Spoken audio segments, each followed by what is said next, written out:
Bueno, muy bien. Seguimos avanzando entonces y es el turno ahora de convocar a Héctor Patiño. Él va a estar haciendo la presentación del libro denominado Montevideo y a partir de ahora tiene sus 10 minutos. Está timeado. Bueno, no sé si me escuchan bien. Buenas tardes.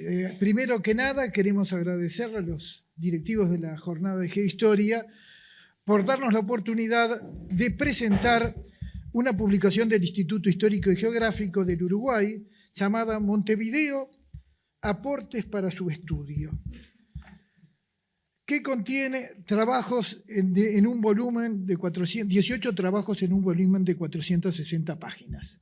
La carátula de la publicación compendia la imagen de Montevideo, fortaleza y ciudad amurallada, creada para defender la soberanía hispánica en el Río de la Plata y su puerto natural, promotor del comercio y el progreso. Como expresa la placa, es una obra con artículos de destacados investigadores que sirve para reflexionar sobre la historia y la vida de esta ciudad en distintos momentos y con diferentes enfoques, ya sea en el orden estratégico o civilizatorio.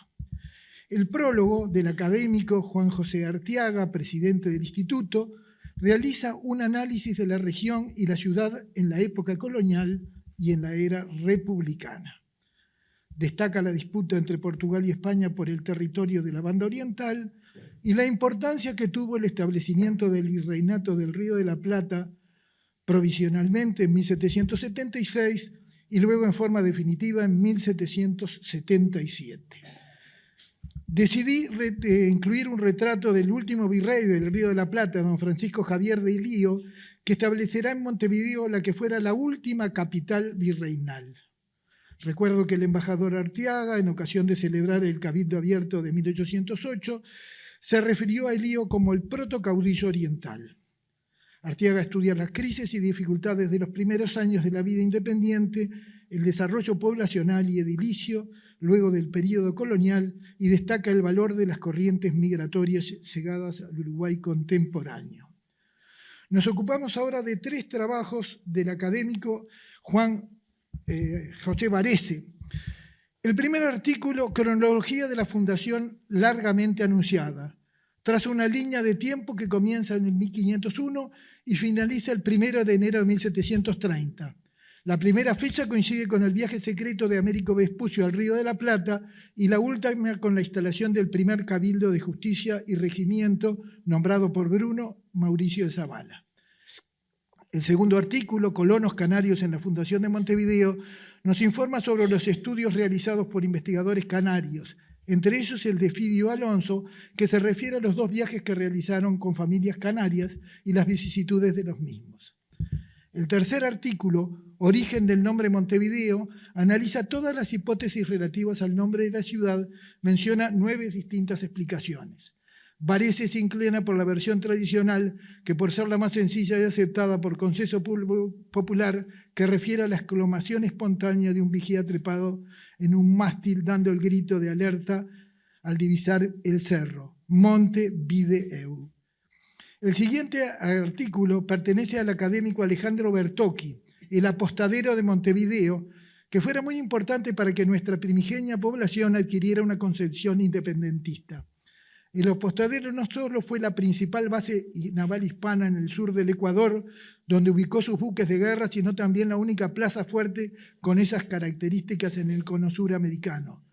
Del apostadero dependían las islas Malvinas o Falkland.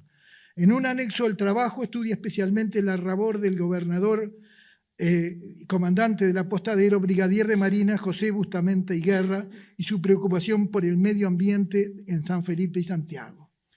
El académico Luis Palomeque nos comparte sus reflexiones en torno a la fundación de Montevideo. Nos dice Palomeque que la fundación de un centro poblado es un acto jurídico. En este sentido, la ocupación portuguesa y la llegada de fuerzas militares enviadas por Zavala en 1724 no serían fundamentales. En ese mismo sentido, tampoco puede aceptarse como fecha inicial de la vida de la ciudad el 24 de diciembre de 1726, porque en ese momento solo era un agrupamiento poblacional estable. Para el académico Palomeque, el acto jurídico fundacional es el 20 de diciembre de 1729, porque en esa oportunidad Zabala cumple con todos los requisitos necesarios para hacerlo y pasa a denominar como ciudad a esa población. La Asociación Patriótica, en ocasión de celebrarse el sesquicentenario de la fundación, colocó una placa frente al monumento a Zabala de acuerdo con el gobierno de la ciudad. Otra foto corresponde a un acto realizado en homenaje al fundador de Montevideo. El académico Juan Carlos Luz Uriaga, en su artículo Verano de 1807, la defensa de Montevideo, se refiere a la invasión inglesa al Río de la Plata en 1806-1807. La reconquista de Buenos Aires dará lugar a una disputa de las dos ciudades, al cabo de la cual la corona designó a Montevideo como la muy fiel y reconquistadora.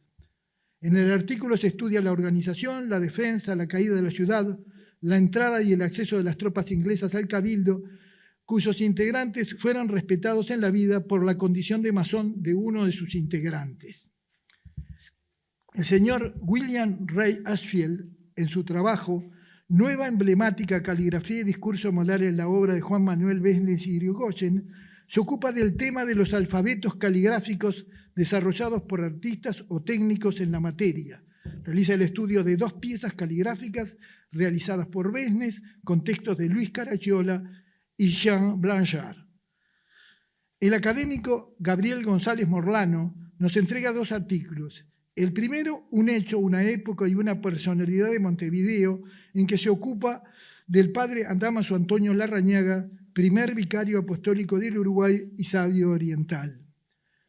En el período artiguista fue un gran defensor de la libertad de prensa y pensamiento, lo que lo llevó a no aceptar ser revisor del periódico oriental, porque esa actividad conllevaría aceptar la censura.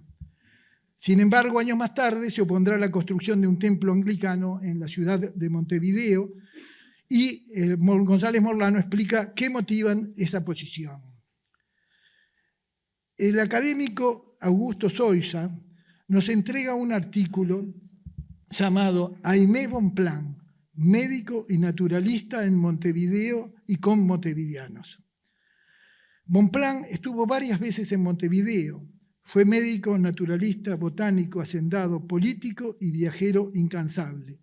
Realizó investigaciones botánicas y arqueológicas en los alrededores de Montevideo y formó una extraordinaria colección de ciencias naturales.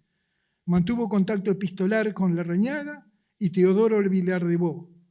Los médicos de la ciudad lo nombraron miembro de la Sociedad de Médicos Montevideanos. El siguiente artículo, Montevideo en 1853, es del académico correspondiente en Argentina, Roberto Elizalde. Su contribución se basa en un trabajo de David James titulado Montevideo y Buenos Aires en 1853, que trata la crónica de viaje de Paul Friedrich Wilhelm von Kirtenberg, que realizó miles de dibujos y acuarelas que lamentablemente se perdieron en el bombardeo de Stuttgart durante la Segunda Guerra Mundial. El arquitecto Fernando Chevatarov nos entrega 2 artículos. El primero, Breve historia de Montevideo, ciudad, territorio en imágenes. Incluye 6 imágenes. El plano de la zona de Montevideo, elaborado en 1719 por Domingo Petrarca, la jurisdicción de Montevideo de Pedro Millán en 1726, la división del territorio asignado a la ciudad de Montevideo, un plano de Montevideo a fines del siglo XVIII, un esquema del casco amurallado y finalmente el plano elaborado por Reyes en 1829. En 1829. En el segundo artículo, Retos ambientales hacia el tricentenario de la ciudad de Montevideo, analiza las consecuencias de la acción del hombre sobre el medio ambiente y señala cuáles son las condiciones necesarias para que Montevideo no deje de ser una ciudad habitable. La académica María Emilia Pérez Santarcieri nos aporta su trabajo Noticias sobre el nomenclator urbano y sus desventuras.